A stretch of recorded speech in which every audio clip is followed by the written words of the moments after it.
Oh my God. Bades, welcome back. We love you. We see you. And Bades, we hope you have an amazing day. We really do. Because honestly, if your day is even fractionally better than the absolute psychological warfare we have been surviving this week, then you are thriving. You are literally thriving. Because let me just say, the day I have had, Yeah. the week we have had, it requires immediate, intensive intervention, like actual medical intervention at this point. Yeah, I mean, it requires a level of intervention that, frankly, modern medicine is just not equipped to handle. Yeah. But we are going to try our absolute hardest, and we are so, so glad you're here with us.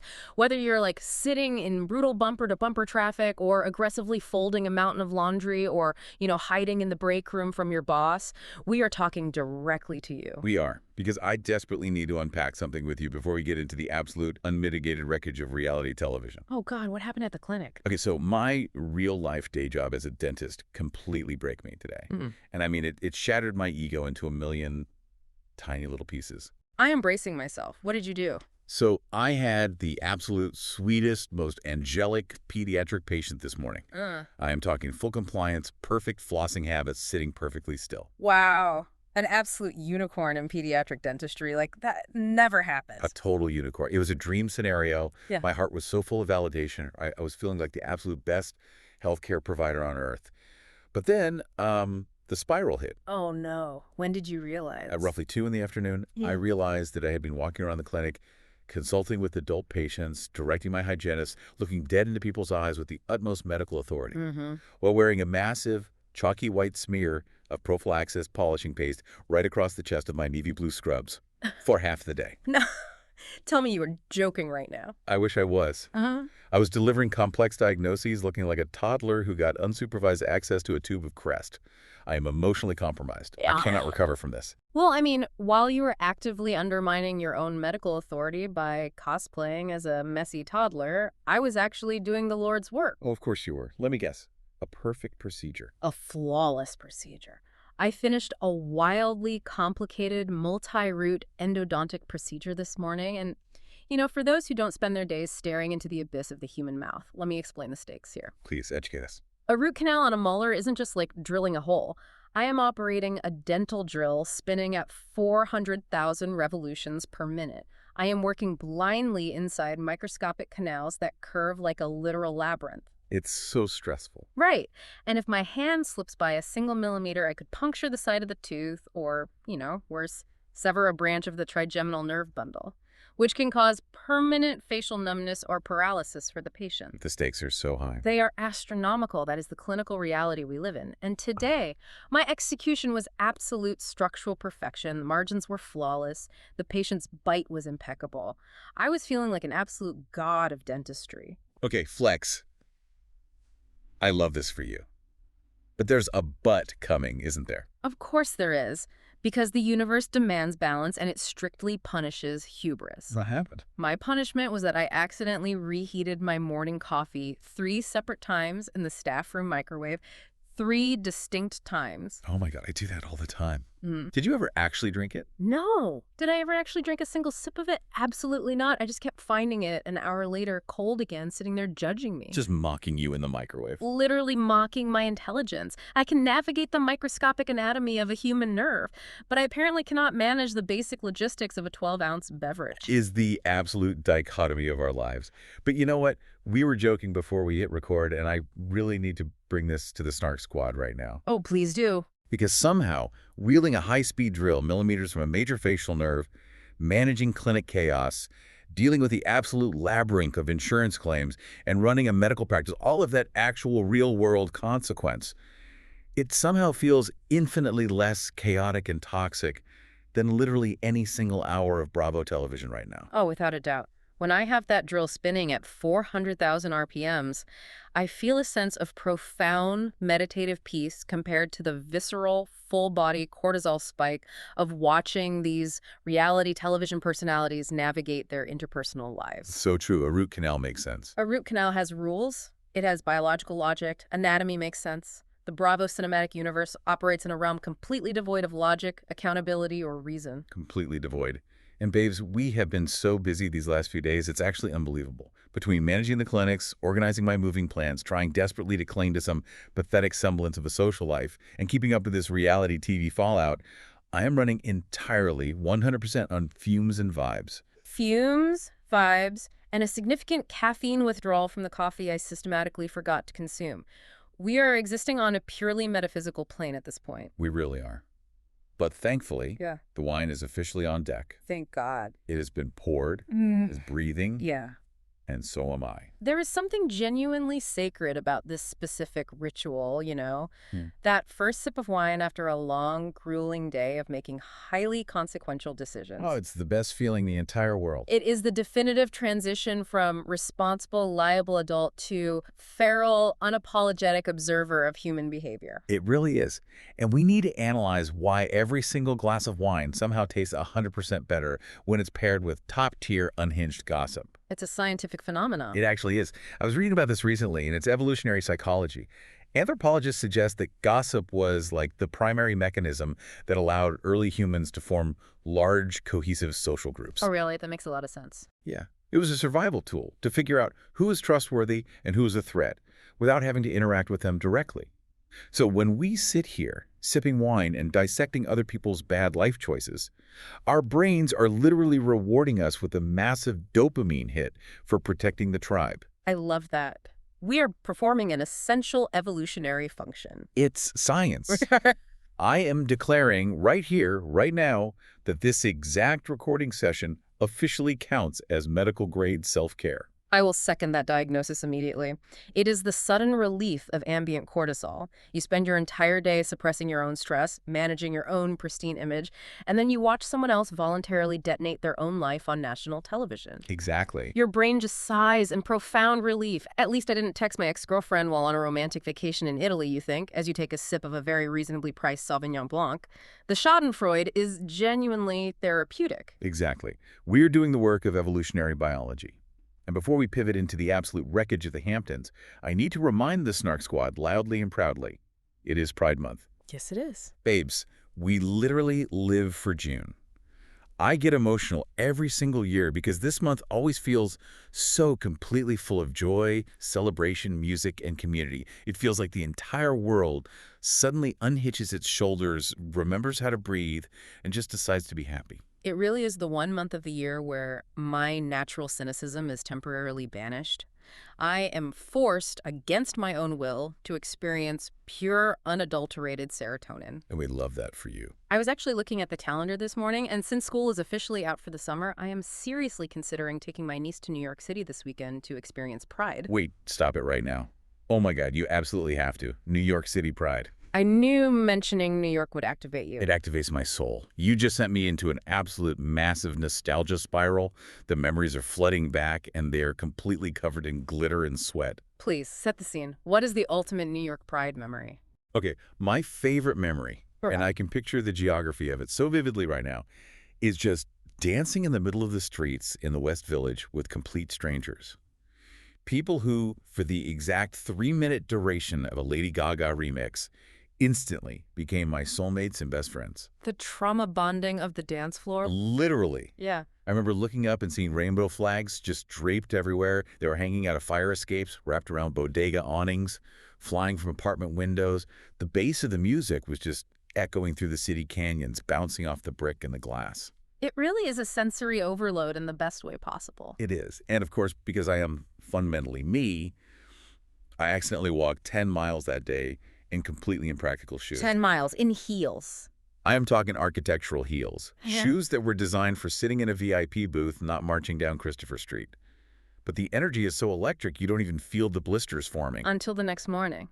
Oh, the next morning was brutal. But ending that night at like 2 a.m., sitting on a dirty curb, eating a $1 slice of cheese pizza that somehow tasted like a Michelin star meal, just watching the city refuse to sleep, watching it stay so vibrantly, aggressively alive, there is a specific magic to that authenticity that you cannot replicate anywhere else on Earth. That is a very beautiful, very chaotic, and very podiatrist-triggering memory. Please tell me you wore orthotics the next day. I wore sneakers for a week straight. But what do you remember most about it? What stands out to me, analytically speaking, is the fashion and the sheer logistics of the celebration.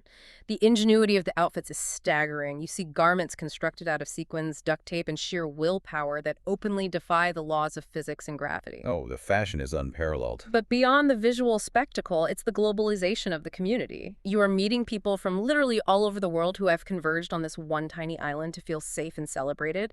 The overwhelming feeling is that every single block has its own self-contained microclimate of a party. Yes. Every block is a different vibe. Exactly. One block is heavy house music, the next is a drag performance, the next is a quiet emotional vigil. You find yourself singing anthems with complete strangers, and by the end of it, you are profoundly existentially exhausted. Your social battery is deeply in the red. Completely depleted. But somehow, your brain is already calculating the geographical logistics for the exact same trip next year. That is the beauty of it. It reminds us every single year to celebrate absolute authenticity, to find your chosen community, and to actively, intentionally pursue joy. We get so bogged down in the minutia of our jobs and our stress, and pride is just a giant neon sign saying, be yourself unapologetically. I agree completely. Although, if I'm being perfectly honest and throwing a bit of shade at my own priorities, Always. if I do decide to take my niece this weekend, I will absolutely spend 75% of my time meticulously deciding on our outfits, and maybe 25% actually planning the geographical logistics of the subway routes. As you should. The aesthetic presentation must be prioritized over basic navigation. That is just a fact. Obviously. Prioritize the look. Figure out the MTA transit map later. But babes, enough about our own beautiful, joy-filled summer adventures. We need to transition. The vibe shift is imminent. We need to leave the authentic joy of the West Village and descend into the completely fabricated, deeply toxic reality of the Hamptons. Let's get into the absolute, unmitigated disaster that is the summer house aftermath. Let us descend into the darkness. I have my notes ready. Okay, let me emotionally and geographically set the stage for you. It is May 13th. We are roughly 3 weeks out from that explosive, draining, utterly exhausting reunion taping. And where are the cameras? We are back in the West Village, ironically, but we are inside Lindsay Hubbard's gorgeous, massive, sprawling apartment. Wait, pause the narrative right there. Pausing. We need to critically evaluate this real estate for a moment before we discuss the human wreckage sitting inside it, because I found myself violently distracted from the emotional dialogue by the sheer square footage of this unit. The apartment is insane. In the West Village. With open concept chef's kitchen and an island that easily seats 4. I am sarcastically, but also genuinely, questioning how Lindsay affords what must be, conservatively, an $18,000 a month rent. Right. Like, how many PR consultations is she doing? And let's talk about the random baby grand piano in the entryway. Oh my God, the piano. Are we supposed to suspend our disbelief and assume Lindsay sits down after a long day of screaming at her castmates and tickles the ivories to Chopin? Please. Never. It is a prop. It is set dressing for a sophisticated lifestyle she does not actually lead.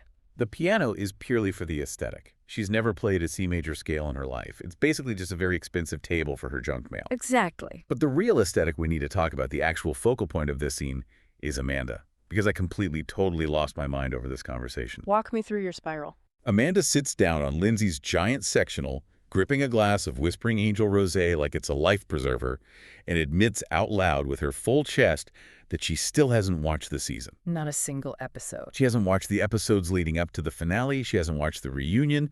She claims she locked herself away from the internet entirely because her anxiety was too high. Yes. She has self-prescribed a total, hermetically sealed media blackout. And I am pushing back on this so hard, and I want your analytical take on it. Because my perspective is, how on earth can you expect to grow or evolve or take a single ounce of accountability in your life if you fundamentally refuse to look at the objective reality of your own actions? You can't. It's impossible. You cannot heal what you refuse to acknowledge. You can't just close your eyes, cover your ears, and pretend you didn't blow up an entire friend group just because the playback makes you uncomfortable. Am I being too harsh here? You are not being too harsh at all. You are identifying a profound psychological defense mechanism. What's fascinating here is the pathology of her avoidance. If we connect this to broader psychological concepts, I am officially diagnosing Amanda with chronic ostriching. She is burying her head entirely in the sand. But let's look at why she's doing it. Why? This isn't just about anxiety. It's about cognitive dissonance. Oh, I love when you use the clinical terms. Cognitive dissonance occurs when a person holds two contradictory beliefs, or when their behavior completely contradicts their self-image. Amanda's self-image is that of a good, loyal friend and a victim of circumstance. Right. The reality of the footage shows her being complicit, manipulative, and hurtful. Her brain literally cannot handle the friction between those two realities, so it completely rejects the data. She refuses to look at the footage to protect her fragile ego from shattering. Wow. Cognitive dissonance. That makes perfect sense. Because what Amanda desperately wanted, what she thought she was perfectly positioning herself for all season long, was the Ariana Madix edit. Oh, absolutely. She was practically reading from a script. She thought she was going to be the triumphant, universally beloved, wronged woman rising from the ashes of a terrible relationship with Kyle. But the reality is, she is playing the perpetual, helpless victim. Yes. You don't get the triumphant Ariana edit when you are actively inflicting collateral damage on the women around you. Ariana was a victim who showed grace. Amanda is a participant who refuses to look in the mirror. Precisely. The Ariana edit requires an unambiguous villain and an unambiguous victim. Amanda exists in a gray area of her own creation, and the narrative she is trying to spin to Lindsay in this exact scene is wild. The rewriting of history is crazy. Amanda claims that West pursued her. She paints this elaborate picture of West relentlessly texting her, hitting her up in group texts with her childhood bestie, Katie DeLuca, practically begging her to hang out. But if we audit the timeline, The line collapses. it completely collapses. The lie detector determined that was a fiction because West explicitly told Ciara at PJ Clark's on camera, which is an undeniable public record, that Amanda was the one obsessed with him. He told Ciara that Amanda had a massive, embarrassing crush and was the one doing all the pursuing.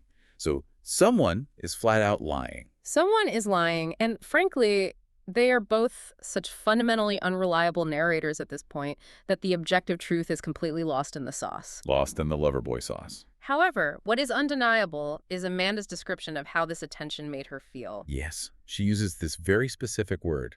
She tells Lindsay that hanging out with West and his younger friends made her feel euphoric. Euphoric. She said she felt like she was in her early 20s again, just young, fun, and completely free of the heaviness of her marriage to Kyle. And honestly, this description sent me down a massive psychological rabbit hole. Have you seen those viral TikToks about the AI fruit? The AI fruits, I cannot say that I have. Please explain. Okay, so it's this unhinged TikTok trend where people make these AI-generated slideshows. It's like broccoli leaves his VeggieTales girlfriend, Tomato, to go to the gym and bulk up, and then he starts dating a skinny carrot instead. What on earth does that have to do with Amanda and West? Because it's completely fabricated. It's literally fake, programmed behavior that mimics real emotions but has no actual substance. And that is exactly what this euphoria is. Okay, bring it back to the psychology for me. The emotion isn't actually rooted in West as a person. It's rooted in the mechanism of the validation. It reminds me of the psychological studies on intermittent reinforcement. Yes. The slot machine effect. Exactly. Think about a slot machine. You don't get a payout every time you pull the lever. You get nothing, and then suddenly, ding, ding, ding, a massive payout. That unpredictability spikes dopamine higher than a guaranteed reward. Right. For years, Kyle has given Amanda absolutely nothing. He has been a black hole of validation. Then Wes comes along, gives her this sudden, intense burst of male attention, and her brain interprets that dopamine spike as euphoria.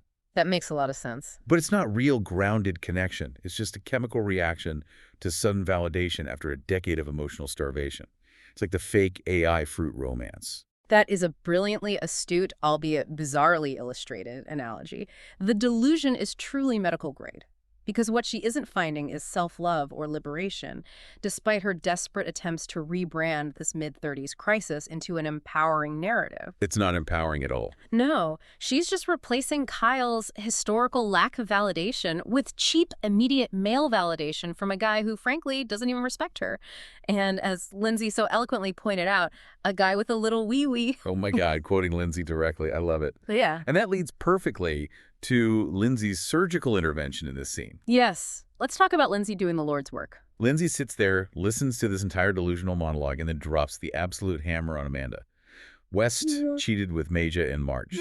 While West was actively weaving this romantic web with Amanda, while Amanda was feeling so euphoric, West was simultaneously sleeping with his ex-girlfriend. Lindsay is literally doing Andy Cohen's job better than Andy Cohen. Which brings up an important, broader cultural point about the sunk cost fallacy in relationships. Ooh, yes. Break that down.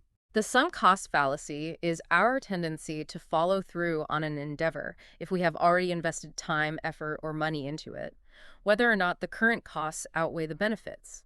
When you look at women who stand by men displaying neon flashing red flags, they are usually victims of this fallacy. Absolutely. It reminds me of the recent news cycle surrounding Jelly Roll and Bunny XO's divorce. Oh my God, the Bunny XO situation is so tragic. I was spiraling over that on TikTok yesterday. It is deeply illustrative of this exact dynamic. She stood by him through the cheating, through the darkest times of his addiction, defending him publicly, being his absolute rock when he had literally nothing. She built that man. She invested years of emotional capital. Then he loses a bunch of weight, gets a taste of mainstream Grammy-level fame, and suddenly files for divorce. It's sickening. The lesson there, and the lesson Amanda is violently ignoring, is that sometimes sticking by a man through all the cheating and the chaos doesn't win you a medal for loyalty. It doesn't yield a return on your emotional investment. It just ends in tears anyway. You cannot love a man into treating you with baseline respect. You are preaching right now, Snark Squad. Write that down. You cannot outlove someone's disrespect. You really can't. And then, after dropping the cheating bombshell, Lindsay delivers what might be the defining, most lethal line of the entire series. I know exactly which line you mean. She looks Amanda dead in the eye with zero hesitation and says, "Imagine messing up so bad we forgot how bad of a husband Kyle was to you." Chills. I paused the television. I literally stood up from my couch. I paced the length of my living room. I gasped out loud. It was the most perfect surgical read I have ever witnessed on Bravo. It was a fatality. It was a verbal decapitation. It really was. Because she articulated exactly what the collective audience was thinking. Amanda had the sympathy vote locked down for a decade. We all watched Kyle treat her terribly year after year, and we all rooted for her. She had a mountain of goodwill. A literal mountain. And she squandered every single ounce of it for Wes Wilson. For West. And how does Amanda react to this earth-shattering, undeniable truth bomb? Does she reflect? Does she apologize to Lindsay? Of course not. No. She gives this weak, passive, shoulder-shrugging little whimper and says, "I was selfish." It was a syntactic and emotional nightmare. So mad. It sounded completely devoid of human empathy. I would argue that apology sounded exactly like it was generated by ChatGPT using the prompt. Write a non-committal apology for a reality TV star who refuses to take accountability for destroying her friend group. That is so accurate. She uses the passive voice. She doesn't own the action. She merely observes her own selfishness as if it's the weather.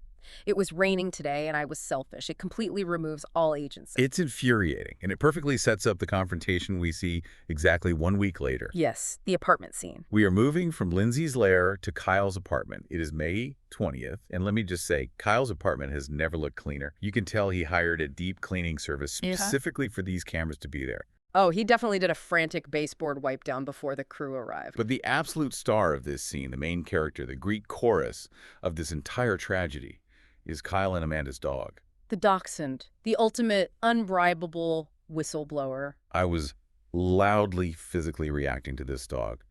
So Wes walks through the door. Now, remember the context. Wes claims he has never been to this apartment. Right. He is playing the, "I'm just a guy who accidentally fell into this situation. I barely know Amanda outside of the Hamptons" card. He is playing so innocent. But the minute he walks in, that dog greets him like a long-lost father returning from a 10-year war. The biological response of the animal dismantled his entire alibi. Exactly. The dog is climbing him, kissing his face, settling into his lap like it pays rent on West's thighs. I am yelling at my television. That dog is an empath. That dog knows West's scent. That dog knows West has been sleeping on that couch. Let's actually look at the science of canine olfaction because it proves your point entirely. Oh, please do. A dog's sense of smell is roughly 10,000 to 100,000 times more sensitive than a human's. A dog doesn't just smell a person, they smell a history. They can detect the lingering scent of a specific human on a piece of furniture weeks after the person has left. Wow. Furthermore, dogs are highly sensitive to human cortisol and adrenaline levels. If West had truly never been there and was a stranger entering a tense environment, which it was, Kyle was very tense, the dog's posture would reflect caution. Right. The guy would be barking or hiding. Instead, the dog exhibited a Pavlovian response of extreme familiarity and comfort. Animals do not lie, and they cannot be briefed by PR teams. That dog's tail wag dismantled West's entire timeline in roughly 4 seconds. This dog deserves an apple, or whatever Bravo holds at the reunion. A diamond, a peach, give the dog a contract. Give the dog a center stage seat. And speaking of dismantling timelines, we have to talk about how West completely folds when Kyle starts pressing it. Let's look at the I love you walk back. This is where the linguistic mechanics of deception become glaringly obvious. Yes. Kyle, to his credit, pushes for the truth.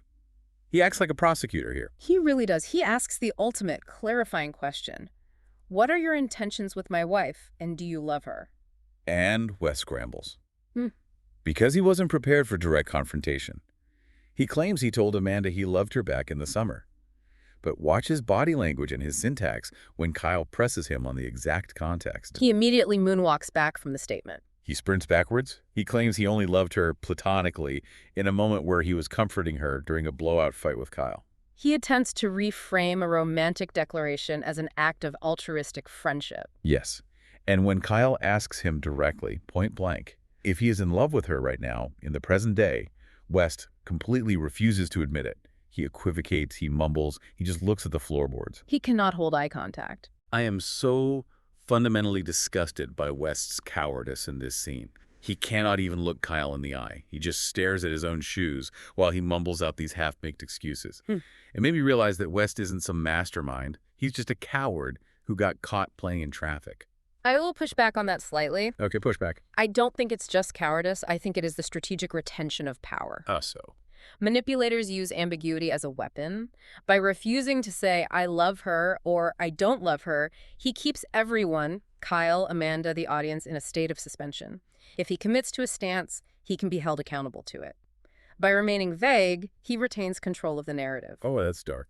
It is the arc of a Hollywood villain who realizes the script just got leaked but is still trying to edit the final cut. West actually admits in the scene that he figures his time on camera is likely over. He knows the jig is up. Which brings up an amazing pop culture parallel that completely explains his specific brand of manipulation. Yes. I was watching West's behind-the-scenes machinations, the way he tries to play the, aw shucks, I'm just a goofy guy archetype while actively detonating everyone's lives.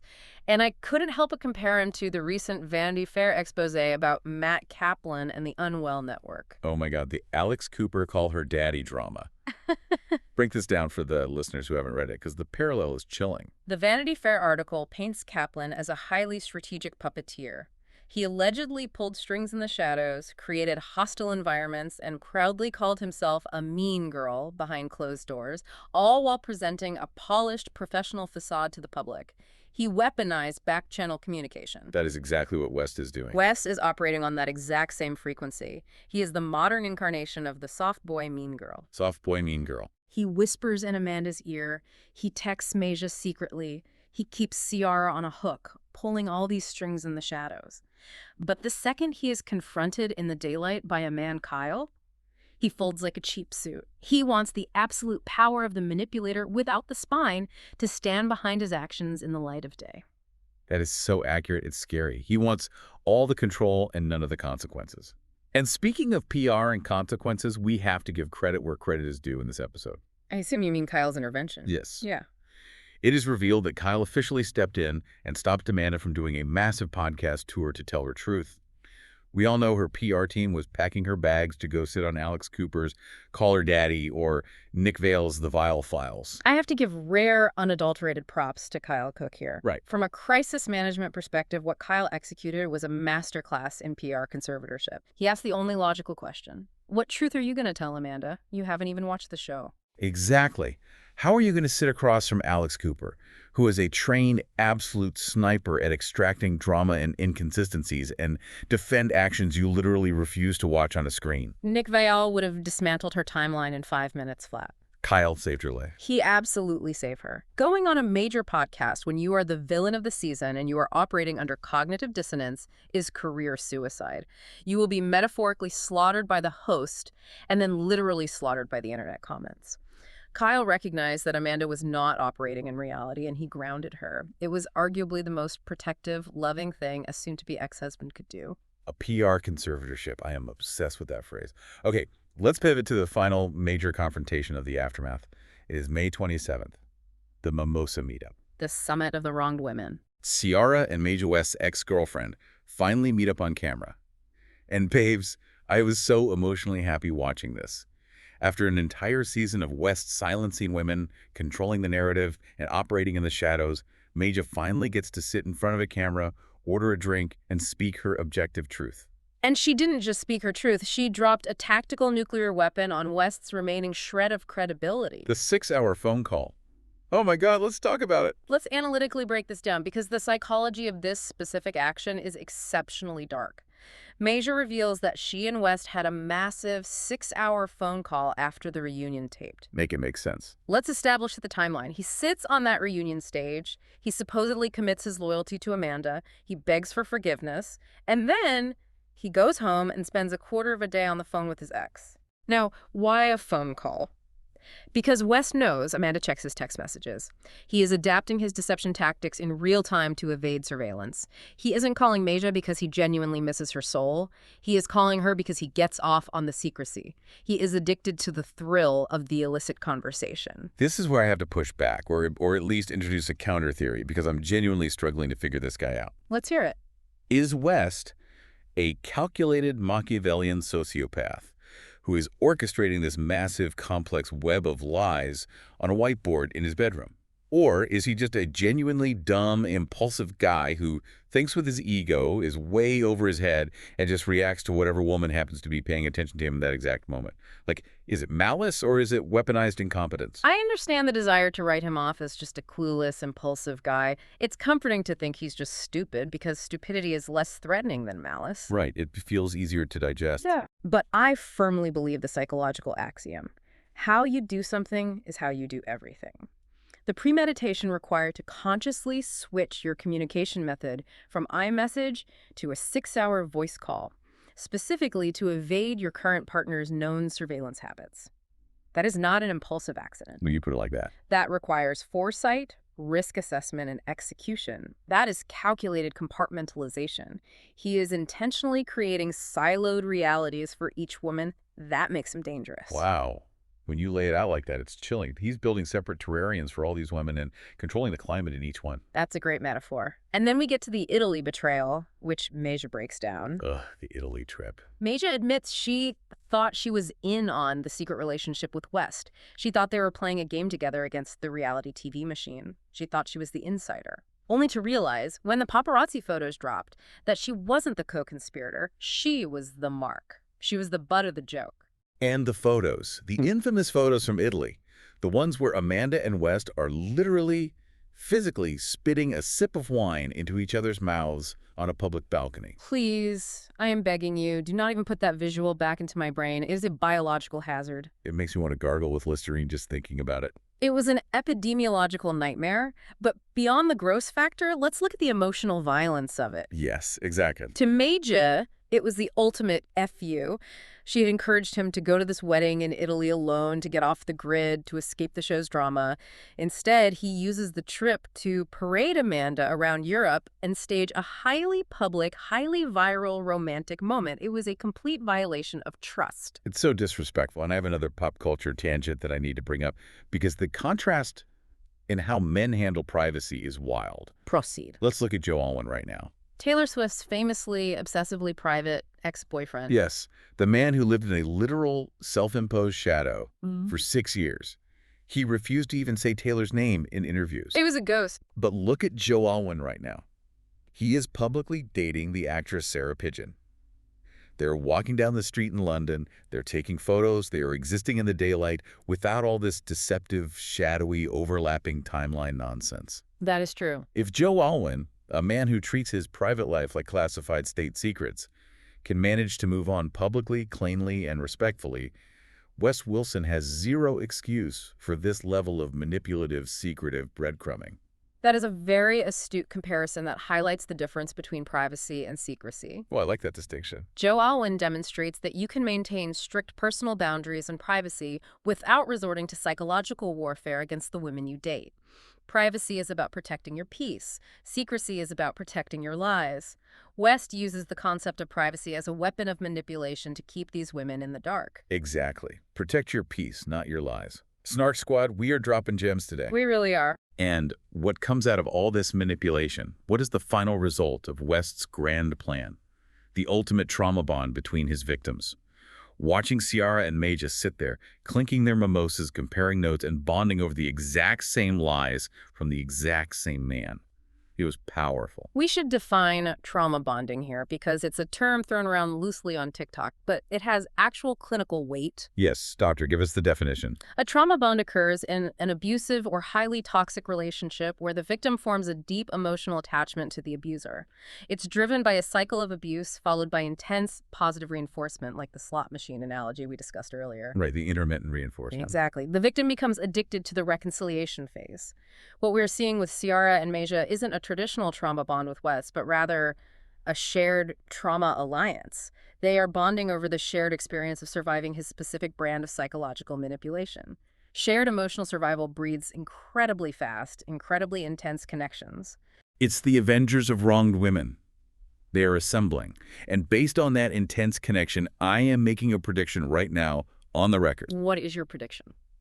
Maja is going to be a full-time cast member next season.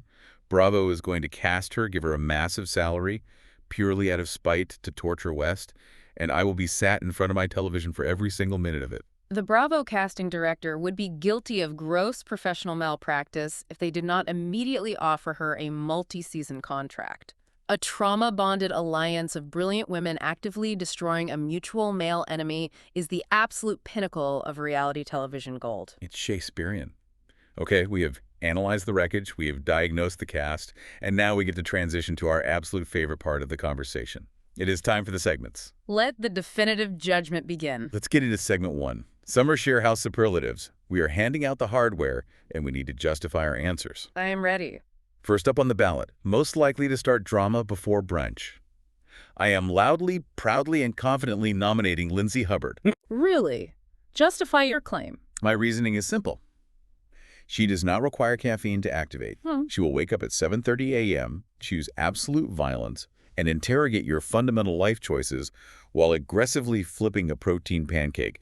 She is a morning menace. While I deeply respect Lindsay's commitment to AM hostility, I must respectfully disagree and nominate Kyle Cook. Oh, interesting. Why Kyle? Think about the psychology of Kyle's mornings. Kyle operates with a desperate need for control in an uncontrollable environment. That is very true. He will wake up, realize the kitchen counter has a single solitary crumb of toast on it, and his brain will interpret that as a massive disrespect to his authority. He will spiral into a high-pitched, vein-popping meltdown about respect, cleanliness, and his entrepreneurial stress before the sun has fully crested the horizon.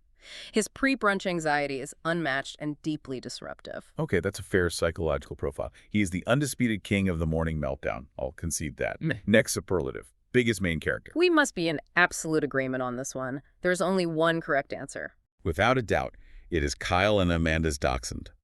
That dog took one look at the Bravo camera crew, smelled the distinct scent of betrayal and cheap cologne on West's khakis, and delivered a daytime Emmy-winning nonverbal performance. The dog is the only cast member operating with absolute uncorrupted integrity. It relies on data, specifically olfactory data, rather than emotion. That dog exposed West faster and with more clinical precision than Andy Cohen ever could. Next superlative. Best party guest. Ciara Miller. Hands down. End of discussion. Period. She is the blueprint. Why? Because she understands the assignment. She looks incredible. She minds her own business when she needs to preserve her peace, but she brings the exact right level of energy when the music starts. She is an asset to any social gathering. Now for the heavy hitter. The award we've been building toward. Most delusional. Allow me to take the floor to deliver a comprehensive analytical diagnosis. The floor is yours. The award for most delusional belongs unequivocally and historically to Amanda Batula. The delusion we witnessed this season is multifaceted and deeply entrenched. Let's count the ways. First, she operates under the belief that physically hiding from the internet actually alters the fabric of reality. Second, she genuinely believes that a man who has serially and easily lied to her closest friends will suddenly, magically develop an ironclad moral compass solely for her benefit. The delusion. Third, she actually articulated the belief that her relationship with Wes is grounded in mutual respect, while actively, aggressively ignoring the empirical fact that he was sleeping with his ex-girlfriend while pursuing her. She literally ignored it. To sit on a couch, hear a chronological fact-check list of a man's deceits and respond with, well, I want to have kids soon, is a level of cognitive dissonance that requires immediate, peer-reviewed scientific study. She's building a house of cards in a Category 5 hurricane and complaining about the breeze. I am sweating. The read was so hot it literally melted my headphones. You are entirely medically correct. She wins most delusional by a landslide. And our final superlative, the person we'd actually split rent with in real life. 1000% major. Let's look at the evidence. She seems impeccably clean. She handles extreme interpersonal conflict with incredible grace and vocabulary. She appreciates a good mimosa. And most importantly, she actually knows how to spot a red flag and act on it once the initial fog clears. A highly stable roommate choice. Maja, if you are listening, send us your Venmo. We are moving in tomorrow. Let us move to segment 2, the Bravo beach bag check. We are conceptually unpacking the cast members' beach bags to see what psychological baggage they are bringing to the Hamptons this summer. I will take Wes's bag first. Unzip it. Let's catalog the garbage. Zipping open West's perfectly curated faux laid-back canvas tote.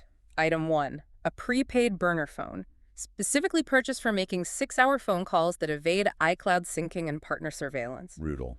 Item 2, a premium paid-tier ChatGPT subscription preloaded with highly specific prompts for generating passive voice apologies that deflect all personal responsibility. I am shrieking. The ChatGPT subscription is painfully accurate. What else? Item 3, a heavy-duty, military-grade sensory deprivation blindfold, so he never, ever has to look another human being in the eye when confronted with his own abhorrent behavior.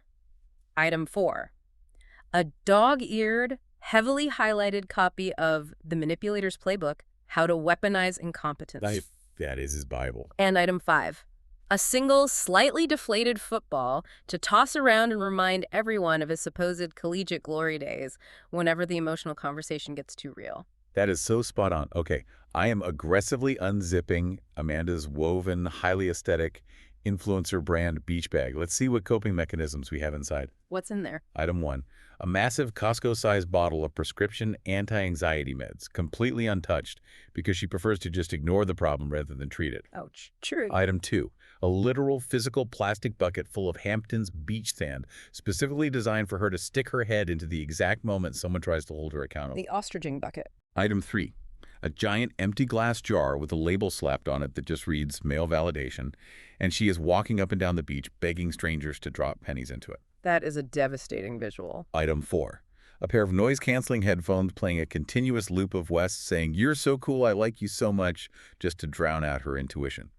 And item 5, the script for the Ariana Maddox redemption arc, which she keeps trying to read and memorize, but the pages are all stuck together with spilled lover boy. A truly tragic inventory of a lost soul. Completely lost. Which brings us to segment 3, weekend energy rankings. We are categorizing the cast based on highly specific, hyper-niche weekend behavioral patterns. Let's do it. Category 1, who embodies the energy of a peaceful beach read? That is Ciara. She is under a fringed umbrella, wearing a perfectly coordinated linen set, reading a psychological thriller, thriving, unbothered, and entirely minding her own business. Agreed. She is the epitome of unbothered elegance and boundary setting. Category 2, who is day drinking on a patio? Kyle Cook. It is classic, unfiltered, chaotic lover boy energy. He has a mullet, he is wearing a loud patterned shirt, he is loudly yelling into his cell phone about entrepreneurship and profit margins, and he is 3 cans deep by 11:30 a.m. He is the patron saint of the afternoon buzz and the inevitable 4 p.m. crash. Yes. Category 3, rooftop chaos. This is Lindsay Hubbard. She is fully activated. She is on a rooftop in Manhattan. The wind is blowing her hair. She has a 3-ring binder full of printed text message screenshots, and she is dropping absolute tactical facts on whoever dared to cross her. She is the storm approaching the shoreline. Category 4. Lost their phone by noon. Amanda. But let's be clear about the mechanism here. She didn't lose it accidentally. She lost it on purpose. She intentionally threw it into a patch of dune grass so she doesn't have to look at Twitter, Instagram, or reality. It's a tactical abandonment of technology to avoid accountability. And oops, I'm unreachable defense strategy. Yeah. And the final category, calling their ex after midnight. West. Literally. Making 6-hour, battery-draining phone calls to Major while pretending to be asleep next to Amanda. The man is a nocturnal menace who thrives in the shadows. He is a creature of the digital night.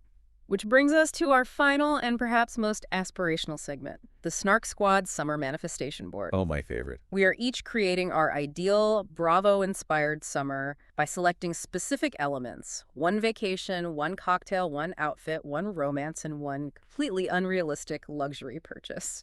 I have been meticulously curating my vision board on Pinterest, and here's my maximalist vision.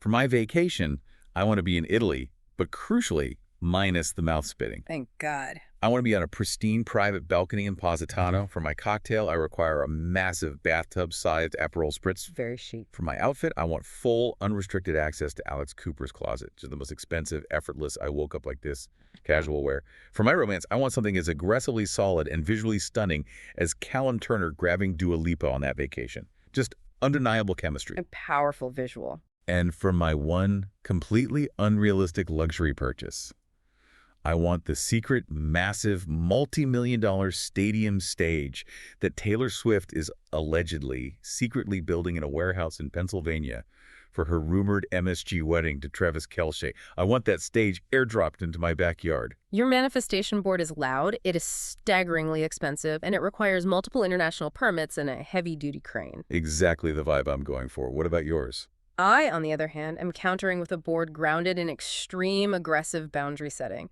My ideal Bravo summer consists of, for my vacation, a stunning, secluded architectural marvel of a house in the Hamptons. But the catch, 0 men are allowed within a 5-mile radius. It is a strictly enforced matriarchal compound. Ooh, I would visit that compound. My cocktail is just triple purified water served in a heavy crystal goblet because I need to be optimally hydrated to observe the drama. Hydration is key. My outfit is a cashmere matching set that has never seen a single drop of espresso martini. My romance. I am exclusively romancing 8 uninterrupted hours of REM sleep.